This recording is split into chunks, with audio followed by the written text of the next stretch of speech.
사무엘상 7장 3절부터 14절 말씀, 하나님의 말씀 우리 같이 받겠습니다.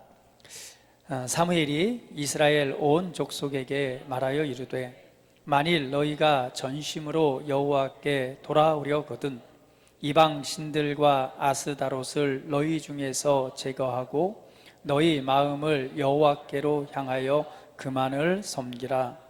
그리하면 너희를 블레셋 사람의 손에서 건져내시리라. 이에 이스라엘 자손이 바알들과 아스타롯을 제거하고 여호와만 섬기니라. 사무엘이 이르되, 온 이스라엘은 미스바로 모이라.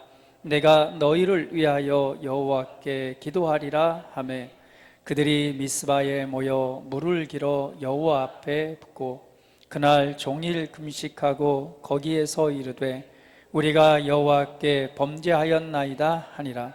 사무엘이 미스바에서 이스라엘 자손을 다스리니라. 이스라엘 자손이 미스바에 모였다 함을 블레셋 사람들이 듣고 그들의 방백들이 이스라엘을 치러 올라온지라.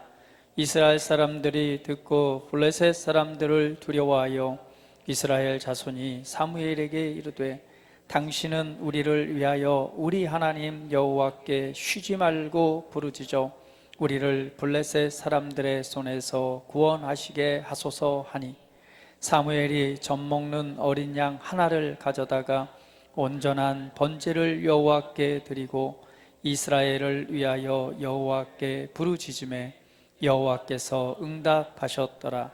사무엘이 번제를 드릴 때에 블레셋 사람이 이스라엘과 싸우려고 가까이 오매, 그날에 여호와께서 블레셋 사람에게 큰 우레를 발하여 그들을 어지럽게 하시니 그들이 이스라엘 앞에 패한지라. 이스라엘 사람들이 미스바에서 나가서 블레셋 사람들을 추격하여 벳갈 아라에 이르기까지 쳤더라. 사무엘이 돌을 취하여 미스바와 센 사이에 세워 이르되, 여호와께서 여기까지 우리를 도우셨다 하고 그 이름을 에베네셀이라 하니라. 이에 블레셋 사람들이 굴복하여 다시는 이스라엘 지역 안에 들어오지 못하였으며, 여호와의 손이 사무엘이 사는 날 동안 블레셋 사람들을 막으심에 블레셋 사람들이 이스라엘에게서 빼앗겼던 성읍이 에그론부터 가드까지 이스라엘에게 회복되니, 이스라엘이 그 사방 지역을 블레셋 사람들의 손에서 도로 찾았고 또 이스라엘과 아모리 사람 사이에 평화가 있었더라. 아멘. 할렐루야. 주님의 이름을 찬양합니다. 우리가 이렇게 하나님께 예배를 드릴 수 있는 은혜가 있어서 감사합니다. 함께 모여서 마음껏 찬양하고 또 우리 하나님을 은혜를 기억하고 또 이렇게 주의 이름을 높여드리고 또 하나님의 말씀을 함께 나누며 또 하나님의 은혜 안에 안식할 수 있는 이러한 귀한 날들과 귀한 시간들을 주셔서 정말 감사를 드립니다. 할렐루야. 하나님께서는요, 우리를 사랑하십니다. 그래서 우리가 하나님께 나아가는 것이 아니라 하나님께서 우리를 찾아오셨죠. 나를 사랑해서 그리고 나를 구원하시기 위해서 그 하나님께서 친히 우리를 찾아오셨습니다. 그분이 바로 2000년 전에 이 땅에 오신 예수님이시죠. 그분은 하나님으로서 또한 하나님의 아들로서 오늘 우리를 찾아오셨습니다. 찾아오셔서 우리에게 생명 주시고 우리로 하나님의 진짜 아들이 되게 하시기 위해서 그리스도 안에서 우리를 새롭게 창조하기 위해서 예수님께서는 우리의 죄와 그리고 우리의 허물, 우리가 받을 저주, 그 모든 것을 대신하여서 그분은 십자가에서 죽으셨습니다. 그 모든 저주와 그 죄의 대가를 다 지불하시고 그리고 3일 만에 약속하신 대로 부활하셨죠. 그 부활을 통해서 바로 우리에게 새로운 하나님의 생명을 주셨고 우리를 그리스도 안에서 새로운 피조물로 창조하셨습니다. 그리고 우리에게 바로 하나님의 영, 바로 성령 하나님을 우리 가운데 보내셔서 우리로 하여금 하나님의 진짜 아들들이 되게 하셨습니다. 그래서 우리는 하나님을 아빠, 아버지라고 부르죠. 우리 한번 고백해 볼까요? 하나님 아버지, 하나님은 나의 진짜 아버지이십니다. 다시 한번 우리 옆 사람 보시면서 하나님은 나의 진짜 아버지이십니다.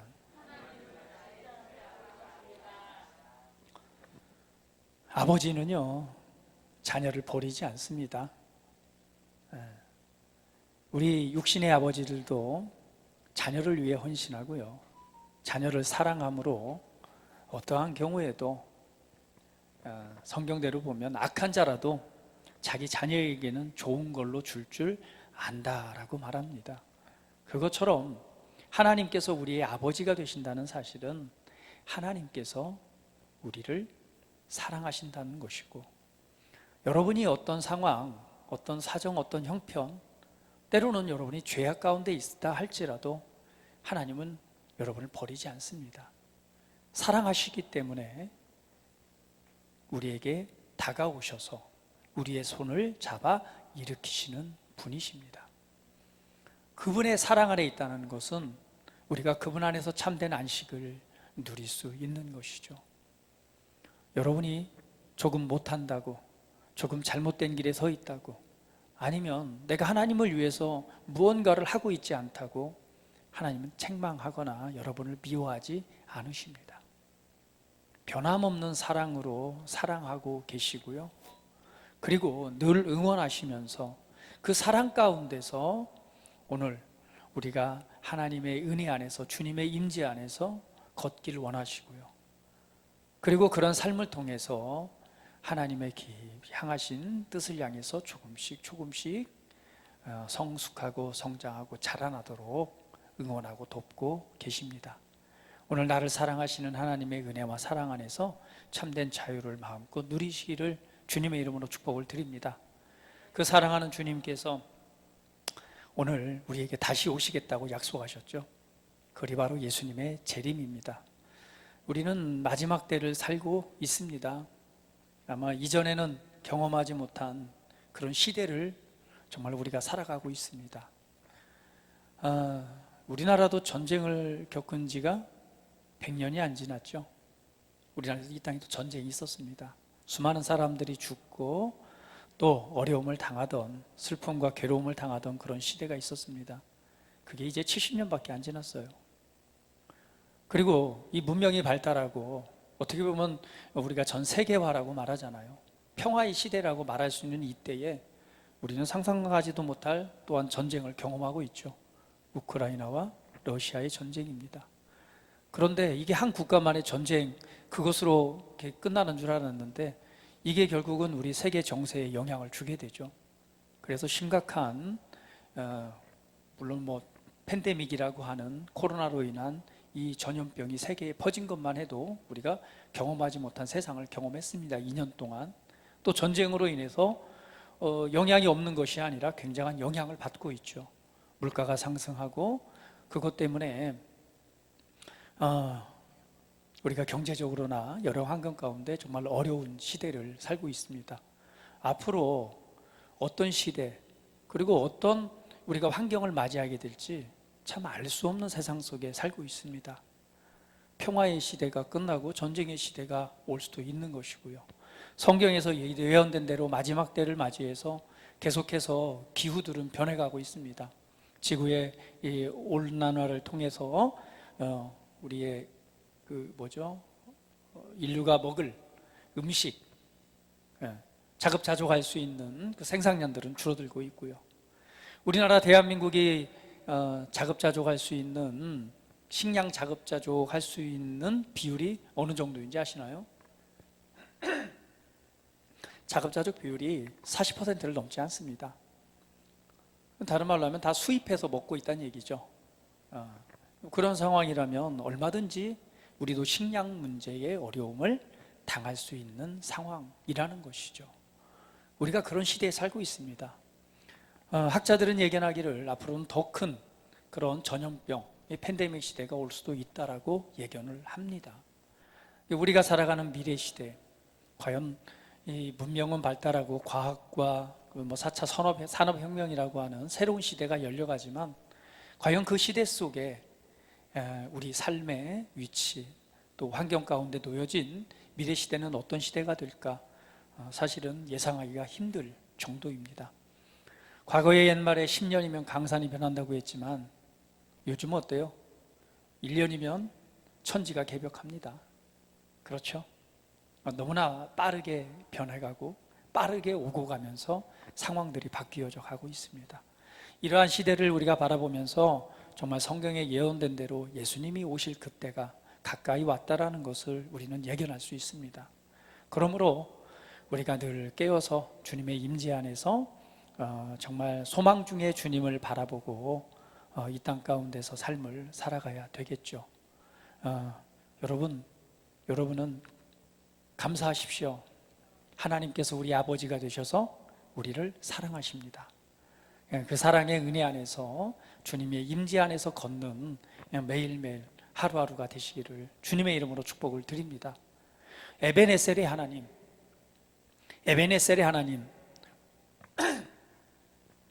바로 에베네셀의 하나님은 여기까지 도우신 하나님, 여기까지 도우셨다라는 뜻입니다.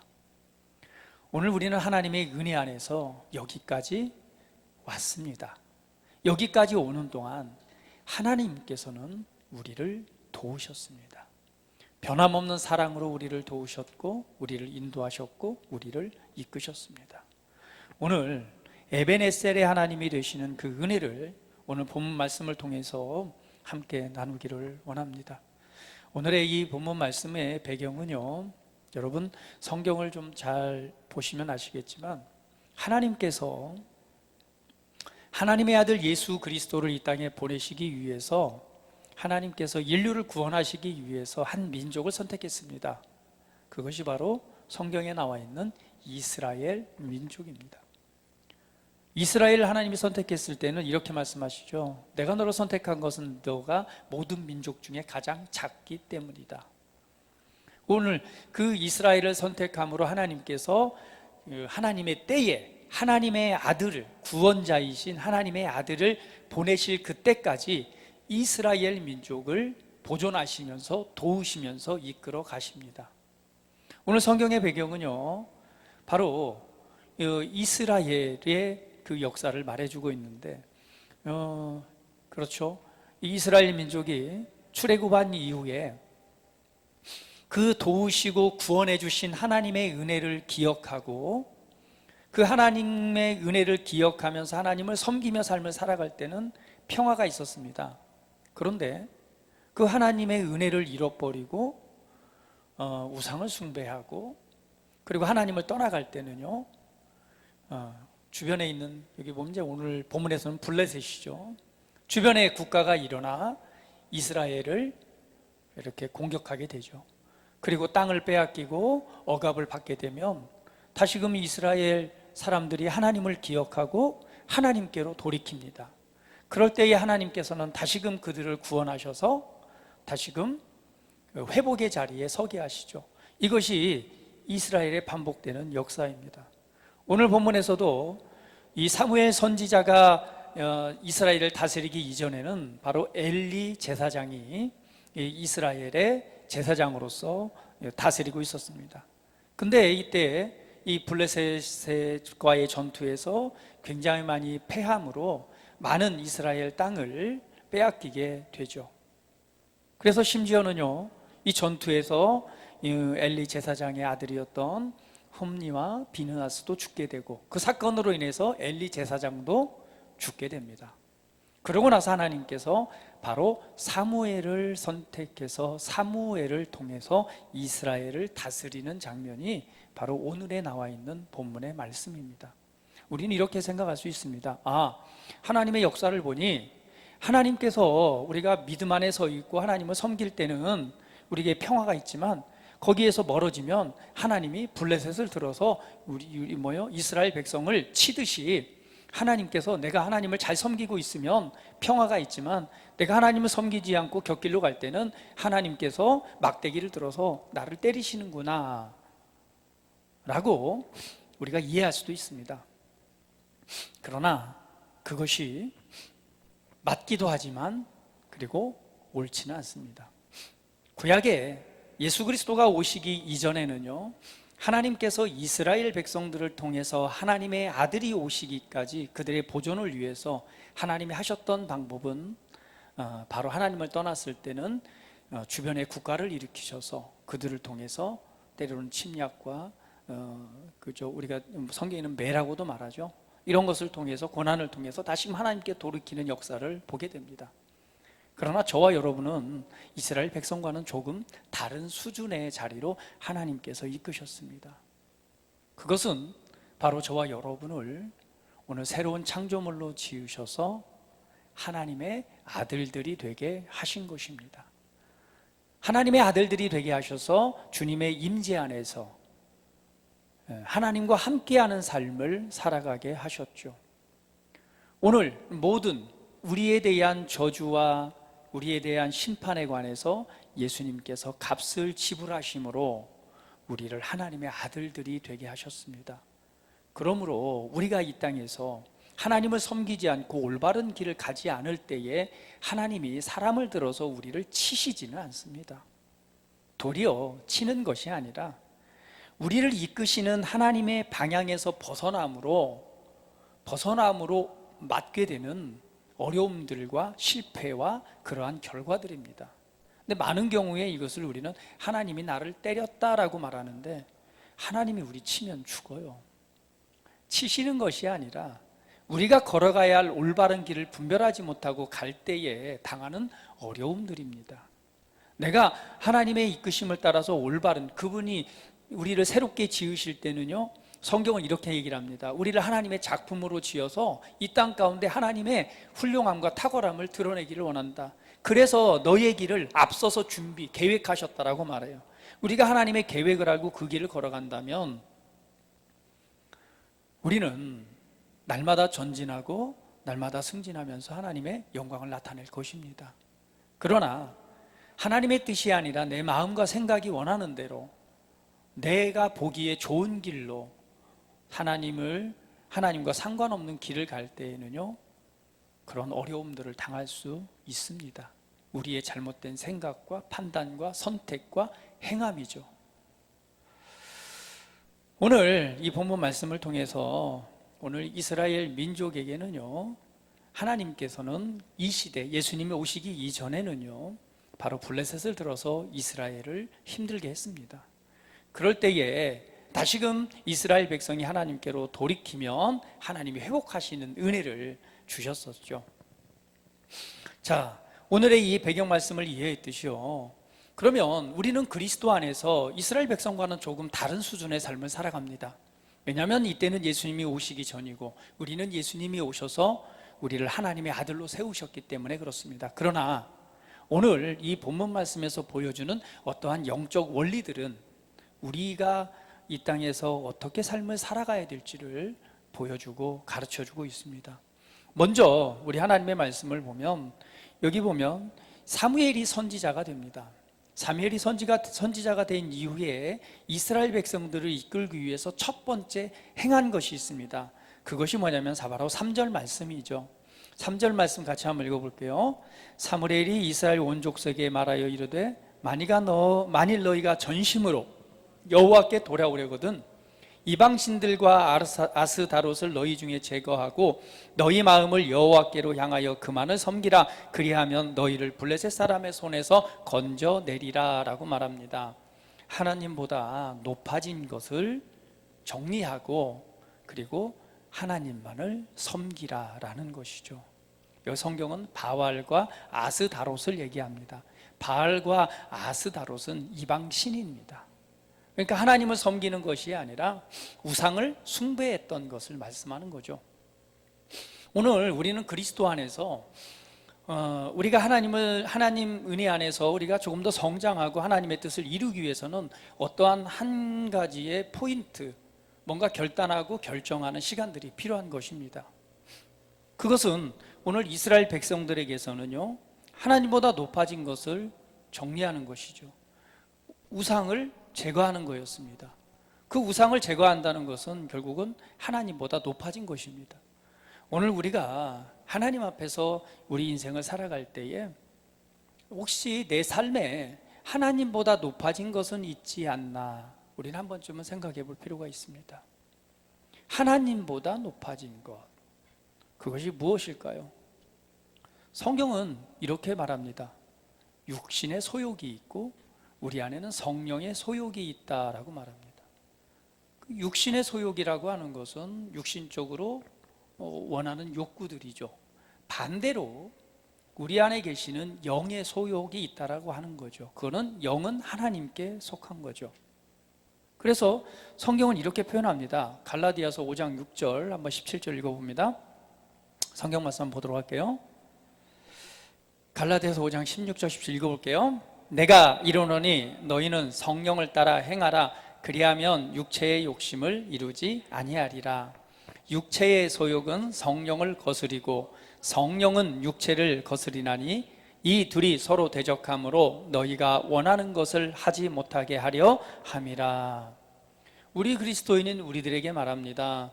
너희는 성령을 따라 행하라. 그리하면 육체의 욕심을 이루지 아니라. 그러니까 우리가 육신적인 욕심이 있다라고 하는 것은요, 이것은 하나님 것보다 높아진 것들입니다.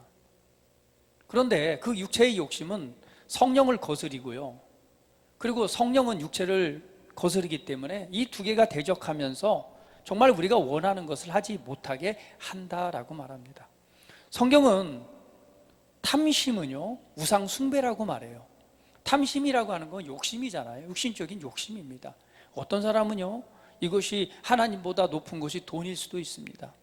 그것 때문에 돈 때문에 하나님을 떠나기도 하고요, 하나님보다는 돈을 더 의지하고, 우리가 하나님을 섬긴다 하면서 돈을 더 의지하고 신뢰하는 것, 이것 또한 육신에 속한 것이죠. 그 외에 우리 삶의 육신적인 모든 부분들에서 하나님보다 높아진 것이 있을 수 있습니다.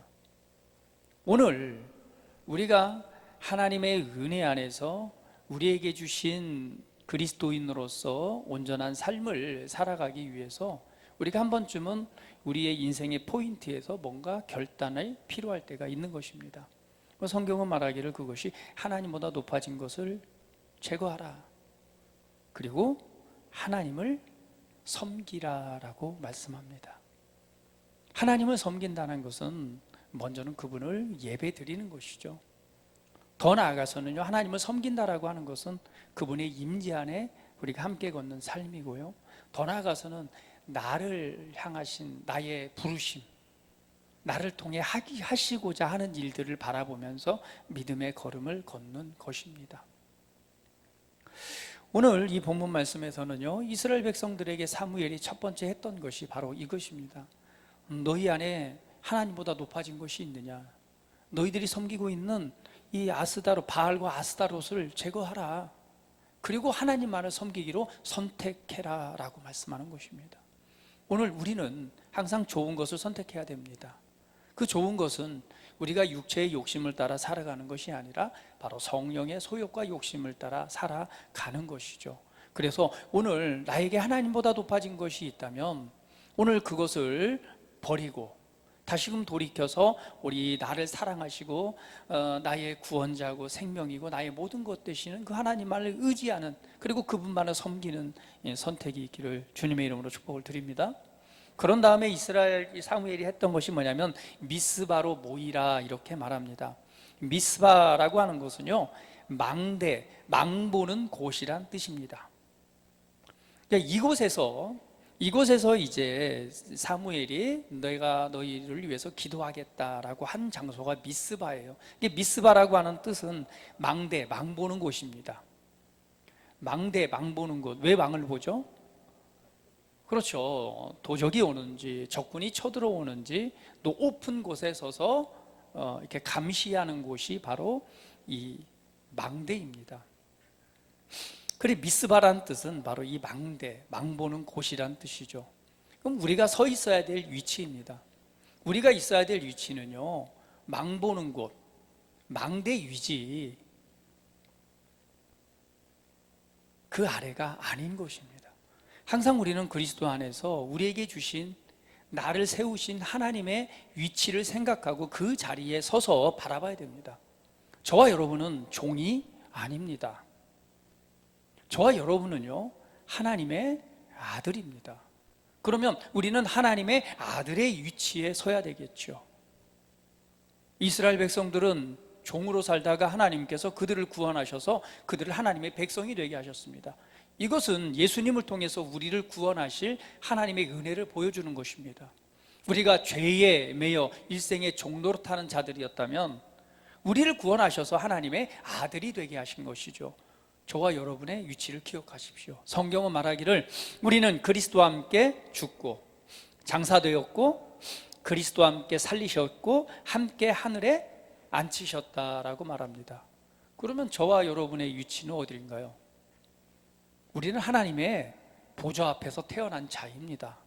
우리는 하나님의 임재 안에 있는 자입니다. 우리는 종으로서 하나님을 섬기는 것이 아니라 하나님의 아들로서 하나님을 섬기는 자입니다. 우리는 그분의 임재 안에 살아가는 자들입니다. 그분의 임재라고 하는 것은 그분 성령 하나님이 바로 내 안에 나와 함께 계시는 것입니다. 우리 옆 사람 보시면서 한번 보실까요? 한번 보세요. 하나님이 지금 누구? 지금 저 보세요. 하나님이 어디 계신다고요? 하나님의 영이 지금 옆 사람, 내 안에, 그리고 동시에 우리 옆 사람에게 계신 거예요. 한번 얼굴 보세요. 당신의 얼굴이 해같이 빛납니다 라고 한번 고백해 보세요.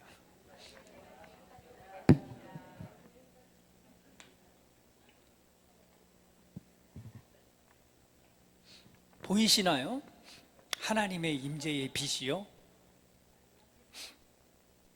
그것이 저와 여러분의 위치입니다. 그러므로 우리는 바로 미스바에 모인다라고 하는 것은 바로 망대 위에 서는 것입니다. 나의 위치를 기억하는 것이에요. 그리스도 예수 안에 있는 저와 여러분이 누구인가? 그것은 하나님의 진짜 아들이 되게 하신 것입니다.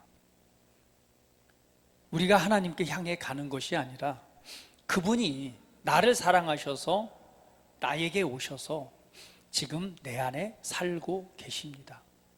이것이 우리가 믿는 예수님, 우리가 말하는 기독교의 최고의 비밀입니다. 만세전부터 감추어진 비밀이 있었습니다. 그 비밀이 드러났는데 그 비밀은 바로 너희 안에 계신 그리스도시다라고 말씀하는 거예요. 저와 여러분 안에 그리스도가, 저와 여러분 안에 하나님의 영이 오늘 나와 함께 계십니다. 이 놀라운 사실을 여러분 기억해 보세요. 내 안에 하나님이 계세요. 내가 곧 성전입니다. 할렐루야. 거룩하고 흠이 없는 하나님의 아들이 되게 하셨어요. 하나님은 거룩하지 않은 곳에 계실 수가 없어요. 하나님은 죄와 함께 계실 수가 없습니다. 저와 여러분에게 베푼 놀라운 은혜는요, 더럽혀진 우리를 깨끗하게 빨래 빨듯이 물에 씻어가지고 세운 것이 아니라 더럽혀진 나는 예수님과 함께 죽고요, 나를 예수님 안에서 새로운 창조물로 지으셔서 새롭게 완전히 하얗게 지으셔서 그곳에 하나님의 생명이, 그곳에 하나님의 의가, 그곳에 하나님이 함께 계시는 성전을 삼으신 것입니다. 그래서 하나님은 우리를 거룩하고 흠이 없는 존재가 되게 하셨다라고 말씀하는 거예요. 다시 한번 옆 사람 보세요. 다시 한번 보셔야 됩니다. 하나님의 임재가 당신 안에 있습니다. 오늘 우리는 하나님의 임재 안에 걷는 자예요. 내가 집에 있을 때 하나님의 임재 안에 함께 있는 자입니다. 직장에 갔을 때 그곳에 하나님과 함께 있는 자예요. 할렐루야. 이곳에 있을 때에도 지금 하나님의 임재 안에 있는 자입니다. 하나님을 향해서 계속 올라가는 것이 아니라 그분이 내 안에 살아계셔서 그분과 함께하는 삶이 바로 우리 그리스도인의 삶입니다. 여러분, 망대 위에 서십시오. 오늘 미스바는 망대 위에 서는 것입니다. 내가 누구인가를 아는 것이죠. 오늘 그곳에서 이 사무엘이 했던 것이 있습니다. 사무엘상 7장 9절 말씀인데요, 오늘 9절 말씀 한번 읽어볼게요. 사무엘이 젖 먹는 어린 양 하나를 가져다가 온전한 번제를 여호와께 드리고 이스라엘을 위하여 여호와께 부르짖음에 여호와께서 응답하셨더라. 여기에 보니까 사무엘이 젖 먹는 어린 양 하나를 가져다가 온전한 번제를 드렸다라고 말합니다. 이 번제라고 하는 것은 올라라는 뜻입니다. 이건 희생 제물을 의미합니다. 특별히 이스라엘은 여러 가지 5대 제사가 있지만 그 중에서 이 번제라고 하는 것은 특별한 제사인데요, 번제는 어떤 특징이 있냐면요, 제물을 온전히 다 하나님께 다 태워서 올려드리는 것. 어떤 제사는요, 화목제는 하나님께 드리고 일부는 가져와서 함께 나눠 먹고, 근데 이 번제만큼은요, 모든 제물을 완전하게 하나님께 올려드리는 제사가 바로 이 번제입니다.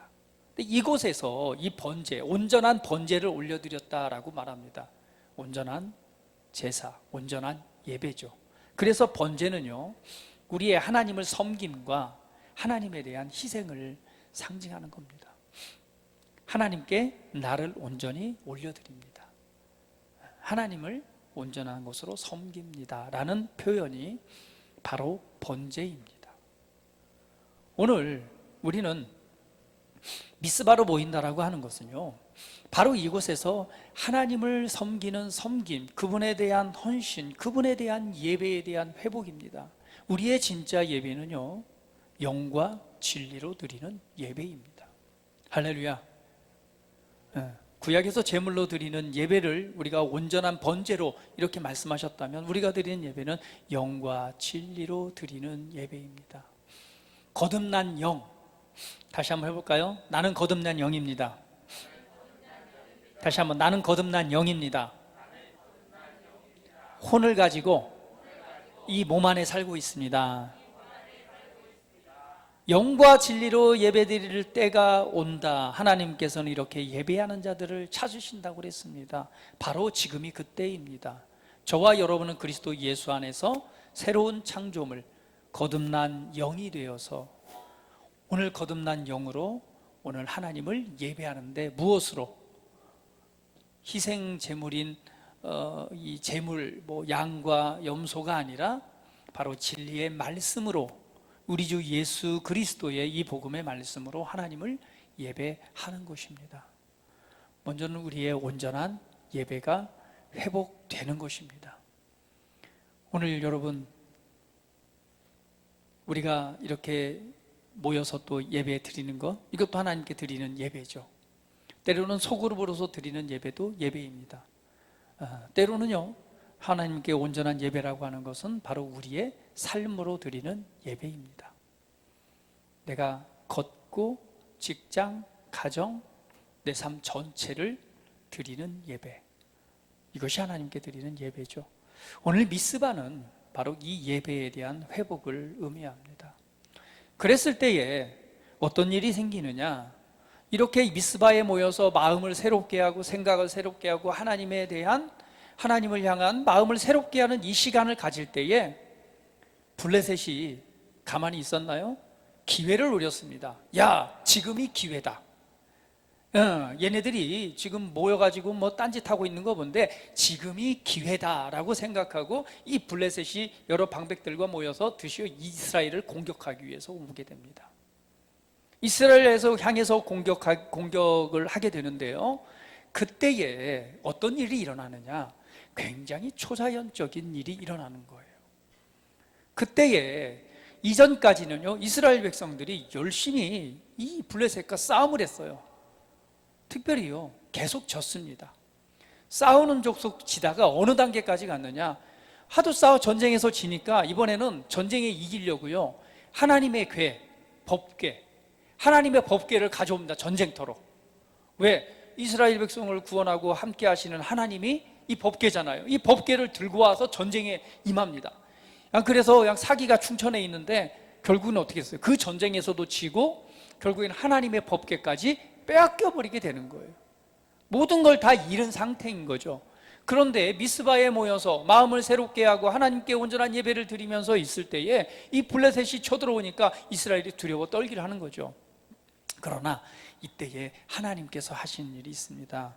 그게 바로 뭐냐면 10절 말씀에 사무엘이 번제를 드릴 때에 블레셋 사람이 이스라엘과 싸우려고 가까이 오매 그날에 여호와께서 블레셋 사람에게 큰 우레를 발하여 그들을 어지럽게 하시니 그들이 이스라엘 앞에 패한지라.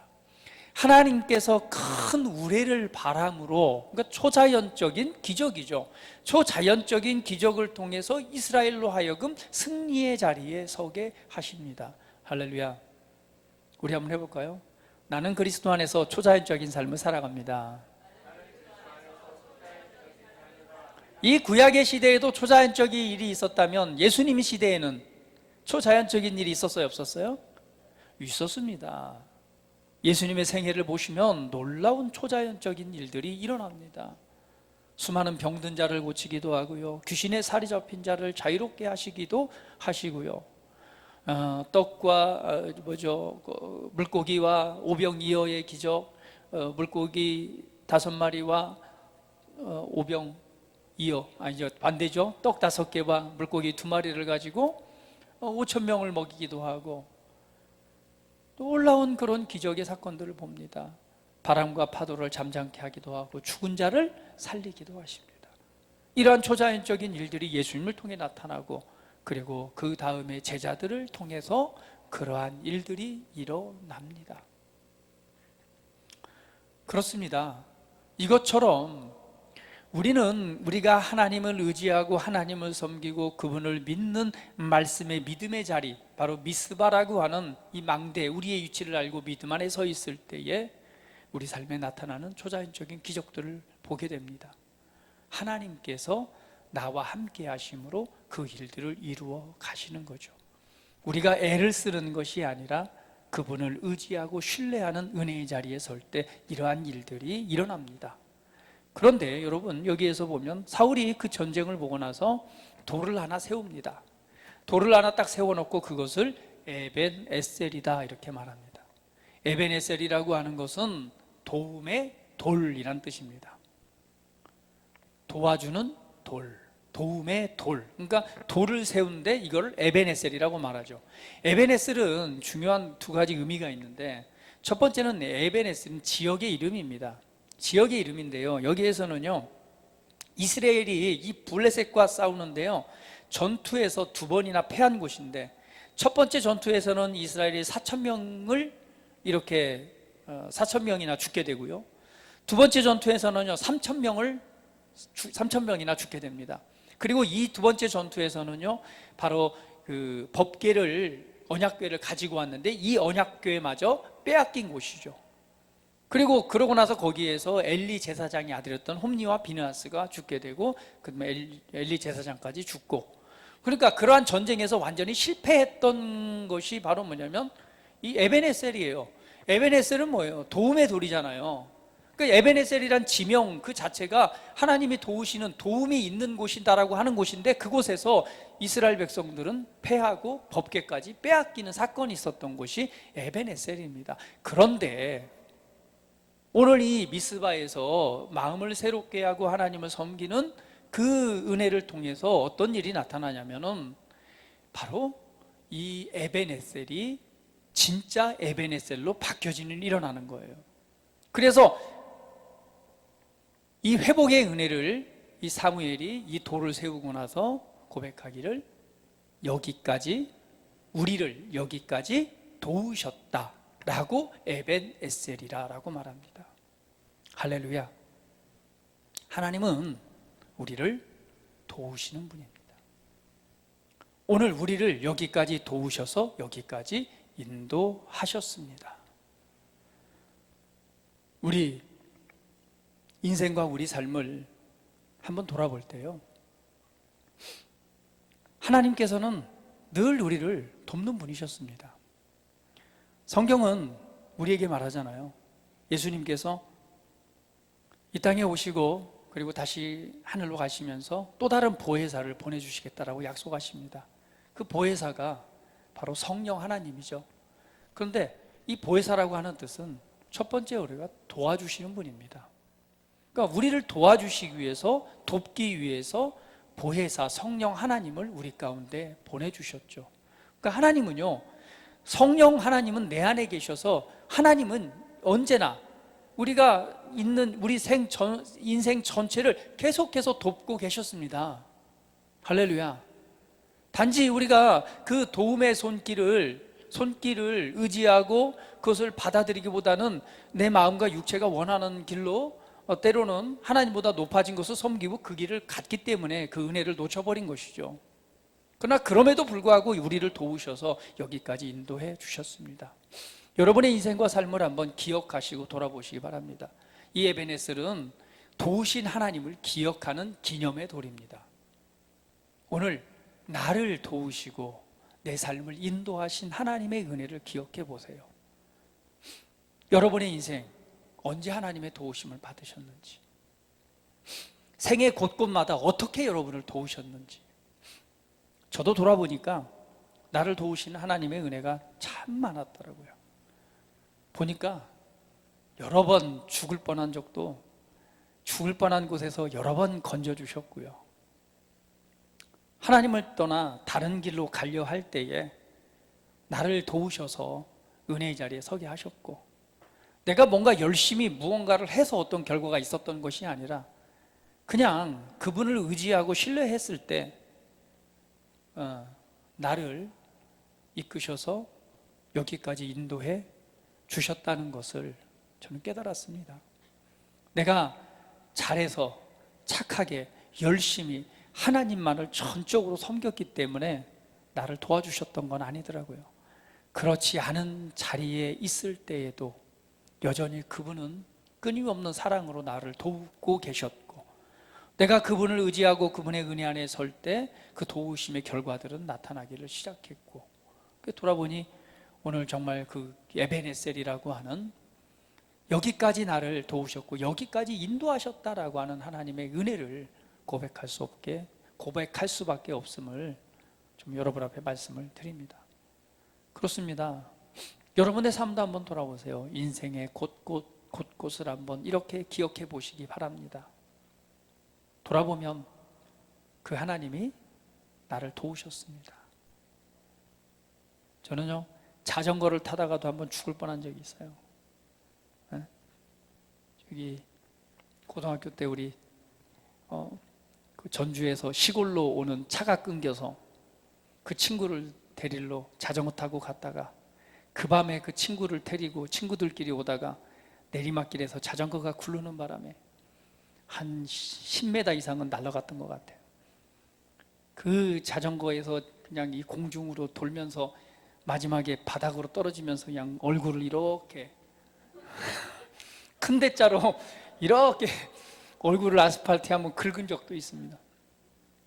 이렇게 긁었는데요, 정말 그때 그 넘어지면서 내가 굴러갈 때 뒤에 따라오던 친구가 나를 자전거로 밟고 지나갔다고 하더라고요. 무슨 상황인지 모르지만 하여튼 공중에서 몇 바퀴를 돌다가 바닥에 떨어졌는데 그냥 아스팔트 길에 그냥 이렇게 큰 대자로 얼굴을 문댄 적이 있습니다. 이만큼 아스팔트 길을 하고 나서 그때 병원을 어디 가요? 그냥 집에 가서 친구들하고 잤는데 아침에 일어났더니 이 절반이 어떻게 됐겠어요? 이 껍데기가 다 벗겨져서 진물이 막 올라오는데, 이거 참 사람이 몰골이 뭐 화상 입은 것도 아니고 이 절반이 정확하게 이렇게. 그래서 후시딘 연고 바르고 잤습니다. 그래서 저는 후시딘의 효과가 그렇게 좋은 줄 몰랐어요. 병원도 그때는 안 가고요. 그렇게 해서 그 모습을 하고 이제 학교에 갔죠. 친구들이 놀래 자빠지죠. 이렇게 얼굴이 절반이 이렇게 화상을 입은 것처럼. 근데 그때마다 후시딘을 발라줬는데 뭐 흉터 없이 잘 나왔습니다. 그렇게 공중에서 날라서 떨어졌는데도 하나님이 도우사 도움의 손길을 주사 죽지 않고 살았습니다. 여러분도 알다시피 그 100여 미터의 그 버스 아래 굴러 떨어질 때도 하나님의 도우심을 구했을 때 정말 정말 다치지 않고 또 그곳에서 구원받는 은혜도 있었고요. 그 생애의 죽음 가운데 또 사망의 어둠 가운데서 건지셨던 하나님께서 오늘 여기까지 인도하신 은혜를 돌아보면서 우리가 감사하게 됩니다. 여러분의 인생도 한번 돌아보시기를 바랍니다. 삶의 곳곳에서 여러분을 힘주시고 때로는 위로하시고 때로는 진리의 말씀을 알게 하시고 그리고 하나님의 복음의 말씀을 알게 하셔서 그 은혜를 누리고 그 은혜의 풍성함 가운데서 하나님을 섬기도록 이끄신 그 하나님의 은혜를 한번 기억해 보십시오. 오늘 여기까지 도우셨기 때문에 오늘 우리가 이 자리에 있는 줄 믿습니다. 그 하나님께서 여전히 도와주심으로 우리의 장래, 우리의 미래에도 여전히 돕고 계시고 우리를 향하여 예비하신 더 좋은 삶과 그리고 나를 통해서 더 많은 영혼을 구원하고 하나님의 나라를 세워가는 그러한 위대한 부르심의 자리로 우리를 도우셔서 이끌고 계십니다. 오늘 이 본문의 말씀들을 우리 여러분께 상고해 보시면서 내가 하나님의 은혜의 자리에 다시금 서는 그러한 선택이 있기를 주님의 이름으로 축복을 드립니다.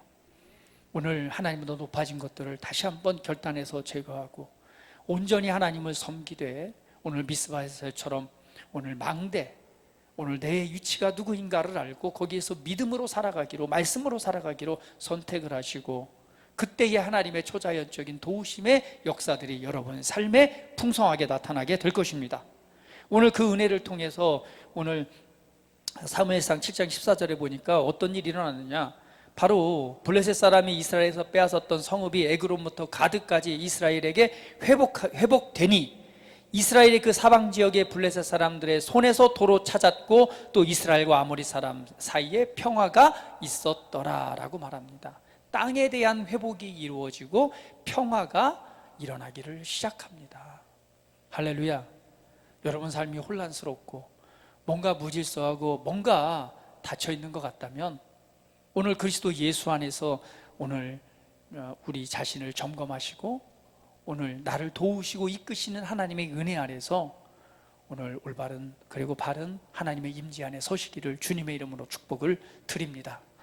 오늘 그럴 때에 하나님이 내 삶에 준비하신 더 좋은 삶들을 취하게 될 것이고요, 그 은혜의 삶은 바로 복음을 전하고 영혼을 구원하고 하나님의 나라를 세워가는 위대한 부르심에 내가 헌신하고 하나님을 섬기는 그 열매로 나타나게 될 것입니다. 이 시간 우리 함께 기도드린 시간 같습니다. 에베네셀의 하나님의 은혜를 우리 생각하시면서 그렇습니다. 하나님, 여기까지 나를 도우셨습니다. 그리고 오늘 이 시대에 이곳에 살게 하셨습니다. 나를 도우신 하나님, 여기까지 인도하신 하나님 감사합니다. 오늘 나를 도우시는 하나님의 임재 안에 걷는 제가 되기를 원합니다. 오늘 내 안에 하나님보다 높아진 것들을 내가 버리고 온전히 하나님을 섬기고 예배하는 그 은혜의 자리에 서기를 원합니다. 우리 함께 한번 들은 말씀을 상고하시면서 함께 고백하며 기도드린 시간 같습니다. 다 같이 기도합니다.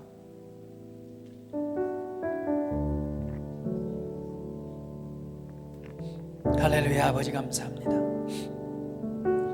우리를 인도하셨습니다. 우리를 도우셨습니다. 에베네셀의 하나님, 여기까지 인도하셨고 여기까지 나를 도우셨습니다.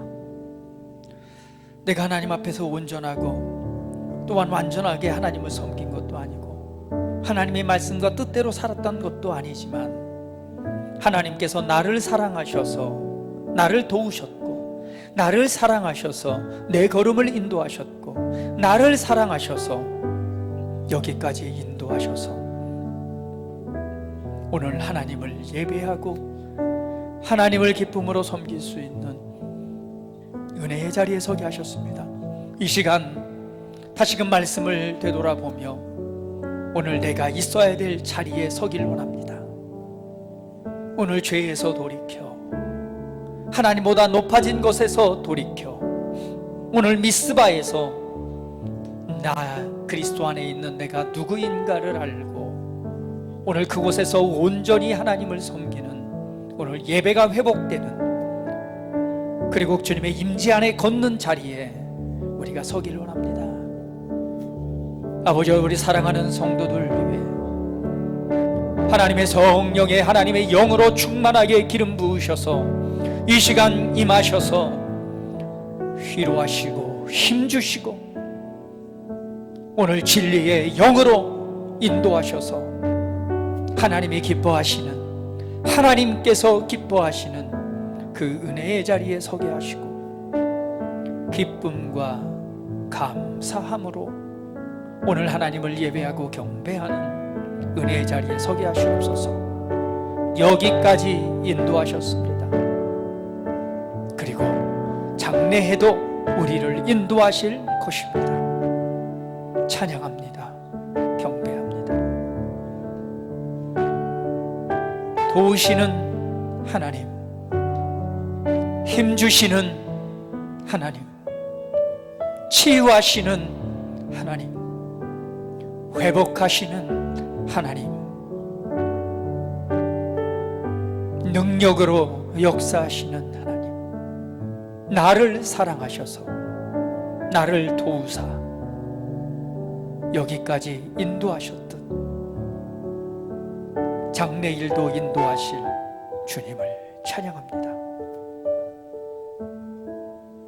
감사합니다. 감사합니다. 감사합니다. 영광 받으시옵소서. 예수님의 이름으로 기도합니다. 아멘.